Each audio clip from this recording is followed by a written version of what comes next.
Pemirsa, intensitas hujan yang masih tinggi di sejumlah wilayah membuat pemerintah memperpanjang operasi modifikasi cuaca. Badan Nasional Penanggulangan Bencana menegaskan langkah ini dilakukan untuk menekan potensi hujan lebat dan mencegah banjir meluas.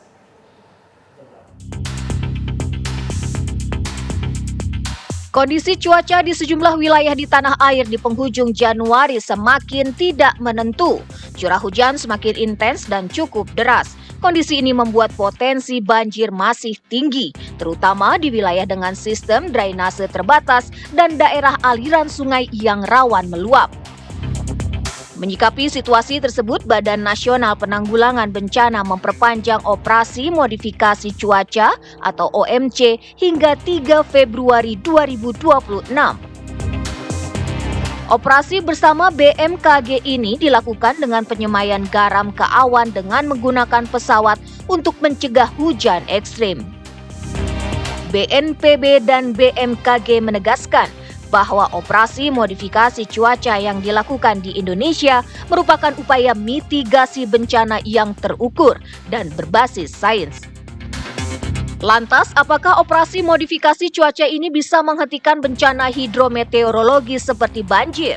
Lalu apakah ada risiko jika modifikasi cuaca ini terus-menerus dilakukan? Tim TV One mengabarkan. BNPB memperpanjang pelaksanaan operasi modifikasi cuaca hingga 3 Februari 2026. Perpanjangan dilakukan dengan mempertimbangkan potensi cuaca ekstrim yang masih tinggi di sejumlah wilayah di Indonesia. Lantas apakah modifikasi cuaca bisa menekan bencana banjir?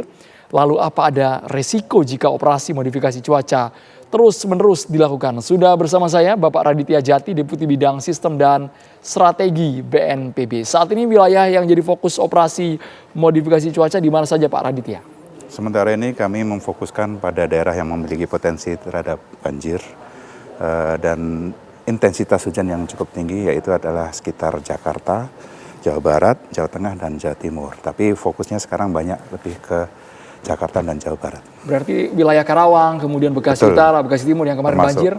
Termasuk wilayah yang memang menjadikan fokus prioritas supaya tidak menimbulkan dampak yang lebih besar lagi kalau terjadi hujan, intensitas hujan yang sangat tinggi. Cara kerjanya sebenarnya seperti apa Pak agar bisa menekan potensi intensitas hujan tinggi ini? Jadi ada dua mekanisme. Yang pertama, bagaimana sebetulnya awan yang harusnya itu menjadi hujan, itu dihujankan. Artinya dengan menyemai garam itu, awan-awan yang cumulus nimbus itu yang akan mendekati daratan dihujankan dulu dengan mempercepat terjadinya hujan. Yang kedua, bila mana awan cumulus nimbus sudah mencapai daratan atau dataran, akan diganggu kondensasinya dengan menyemai kapur supaya ada tidak terjadi kondensasi sehingga tidak terjadi hujan. Jadi artinya proses penyemaian ini akan mengurangi intensitas hujan yang bisa menimbulkan potensi risiko terhadap banjir. Tapi bisa dikatakan bahwa proses ini bukan ilmiah Pak? Ilmiah. Sangat tidak saintifik. Akan mengganggu siklus alam maupun cuaca? Ini adalah proses di mana kita quick win. Jadi apapun secara cepat harus kita selesaikan karena ini potensi risikonya sangat tinggi. Jadi anggap aja ini bukan suatu bentuk pengeluaran pembiayaan yang besar, tapi adalah bentuk investasi supaya tidak terjadi potensi risiko yang lebih tinggi.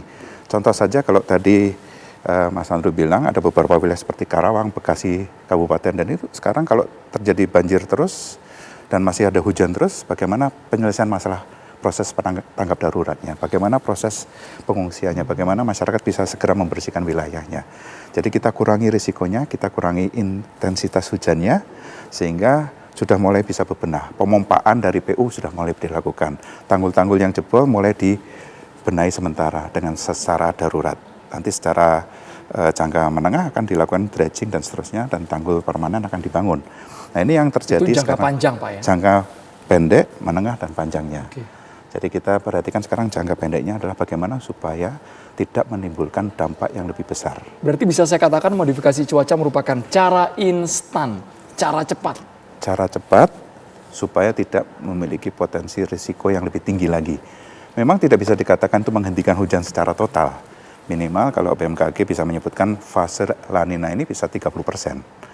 Kalau tidak ya bisa sampai 50%. Inilah yang diharapkan nanti masyarakat bisa lebih tahu bahwa ternyata modifikasi cuaca ini betul-betul mengurangi potensi terhadap banjir. Itu dia Pak, pertanyaan masyarakat, bukan sudah modifikasi cuaca, tapi kenapa Jakarta masih diguyur hujan, masih banyak jalanan yang terendam, permukiman kebanjiran. Ya, masalah banjir sama hujan adalah sesuatu yang harus dipisah. Kalau banjir genangan, pasti hubungannya dengan tata ruang, drainase, alih fungsi lahan, mungkin juga ada genangan atau cekungan-cekungan di Jakarta memang di bawah permukaan air laut. Kemudian ada juga sawah-sawah yang jadi pemukiman dan seterusnya. Jadi sebetulnya kompleksitasnya sangat tinggi. Tidak bisa kita mengatakan ini disebabkan karena curah hujan.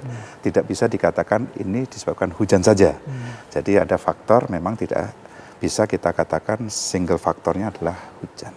Tapi akan dilakukan berapa lama Pak operasi modifikasi cuaca ini? Kita lihat intensitasnya. Jadi kalau memang tadi Jakarta sampai 3 Februari, tapi kita lihat kalau memang nanti ada intensitas masih tinggi dengan ramalan BMKG, bisa sampai tanggal 5 atau tanggal 7. Jadi kita perhatikan dulu cuaca, kita lihat seminggu ke depan bagaimana potensi risiko itu akan terjadi. Secara sederhana kalau dibahasakan tadi Bapak mengatakan kita tidak akan mungkin menghentikan secara penuh, tapi paling tidak mengurangi debit air, volume dari hujan itu Pak ya? Bukan debit, Bahasanya kalau apa, Pak, kita ya? dikatakan Istilahnya, Pak, ya? intensitas hujan, taruh kalau misalnya Jakarta ini mampu menyerap drainase 50 sampai 100 mm per hari kalau terjadi hujan. Itu normal Pak? Misalnya kemampuan Jakarta drainase kita. Seandainya itu terjadi 150 mm per hari, pasti ada genangan di beberapa titik. Apalagi seperti tahun 2020 waktu itu ada sampai 300 mm per hari. Ya otomatis pasti terjadi genangan di beberapa wilayah. Dan ini yang perlu dievaluasi adalah bagaimana sebenarnya penyelesaian ini bukan hanya karena menghentikan atau mengalihkan atau mengurangi risiko terhadap hujan atau intensitas hujan, tapi bagaimana kita membenahi wilayah-wilayah ini dari sisi tata ruang, dari sisi lingkungan, dari segi kalau perilaku masyarakat membuang sampah, perilaku masyarakat tinggal di pinggiran sungai, di bantaran sungai, di sempadan sungai, yang mayoritas memang berada di sekitar situ. Banyak aspek yang harusnya bisa dibenahi Pak ya? Pastinya. Karena memang masalah banjir kompleksitasnya tinggi tadi Pak Raditya tinggi. mengatakan. Tapi kalau untuk modifikasi cuaca ini Pak Raditya akan bertahan berapa lama Pak?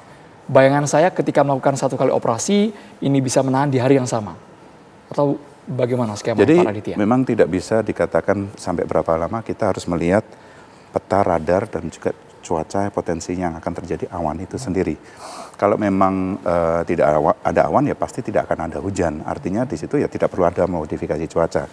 Kecuali memang urusannya bukan untuk mengurai hujan tapi untuk mengisi waduk atau untuk pertanian yang memang dibutuhkan dalam modifikasi cuaca. Tapi kali ini di musim-musim penghujan seperti ini yang kita harapkan bisa menyelesaikan secara sementara.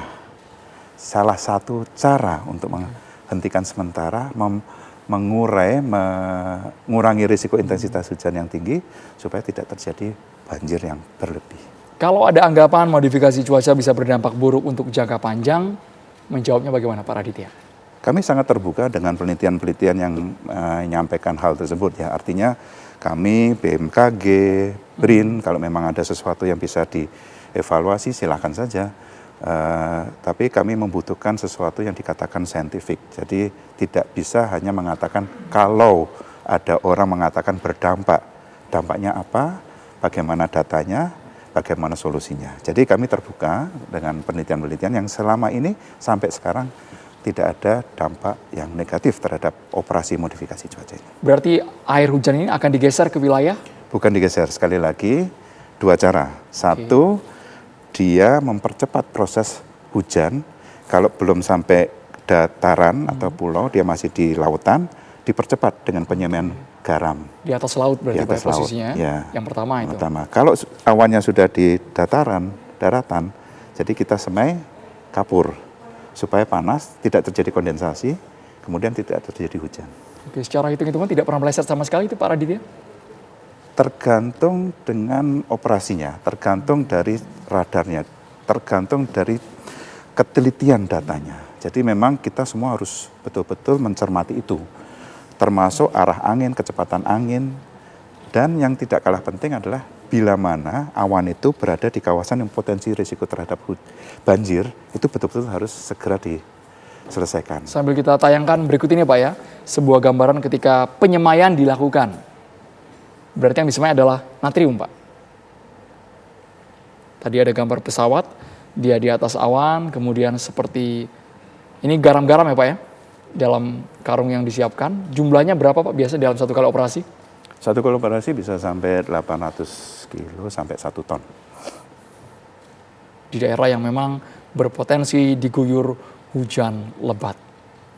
Berarti dalam satu kali bisa, dalam satu hari maksud saya, operasi bisa dilakukan berulang Pak? Memungkinkan Bisa itu, berulang, Pak? sangat memungkinkan, bahkan bisa sampai malam juga. Tergantung potensi risiko yang akan terjadi. Makanya ini sangat penting sekali, kita kerjasama dengan bandara-bandara, khususnya di Halim, kemudian yang di Bandung juga. Jadi ini mereka yang kita koordinasikan supaya tidak kita bisa melakukan penerbangan sesuai dengan kebutuhan. Bila mana memang potensi risiko itu kelihatan persis akan mengganggu dan akan mempengaruhi terhadap risiko terhadap terjadinya banjir dan genangan. Pemetaan dari BNPB agar masyarakat tidak panik juga Pak dengan adanya operasi modifikasi cuaca ini, wilayah mana saja yang mungkin harus masyarakat waspadai? Data dari BNPB bisa Pak? Jadi kalau sementara ini memang data-data yang kita peroleh dari kabupaten kota, ini Jabodetabek Punjur ini memang menjadi potensi risiko. Jawa Barat juga, kemudian Jawa Timur, Jawa Tengah, jadi beberapa wilayah yang terutama kalau memang ada infrastruktur yang memang belum siap dan mereka menimbulkan risiko baru, ini menjadi penting. Dan kalau kita perhatikan wilayah-wilayah yang terjadi sekarang adalah wilayah-wilayah yang memang relatif terjadi hampir setiap tahun. Nah ini yang perlu diwaspadai dan masyarakat sudah tahu kalau daerahnya adalah potensi terhadap banjir, ya silakan saja segera aja lakukan evakuasi secara mandiri untuk beralih sementara. Jadi contoh saja kalau memang nanti daerah-daerah yang memiliki kemiringan lereng yang cukup tinggi, terus kemudian ada intensitas hujan lebih dari 2 jam dan sangat deras sekali, ya kami berharap masyarakat bisa tahu wilayahnya potensi risikonya seperti apa, mohon segera melakukan evakuasi sementara kalau itu nanti potensi terhadap banjir atau longsor. Terima kasih banyak Bapak Raditya Terima kasih. Jati, Deputi Bidang Sistem dan Strategi BNPB sudah bergabung di Kabar Petang. Terima kasih Mas Andre.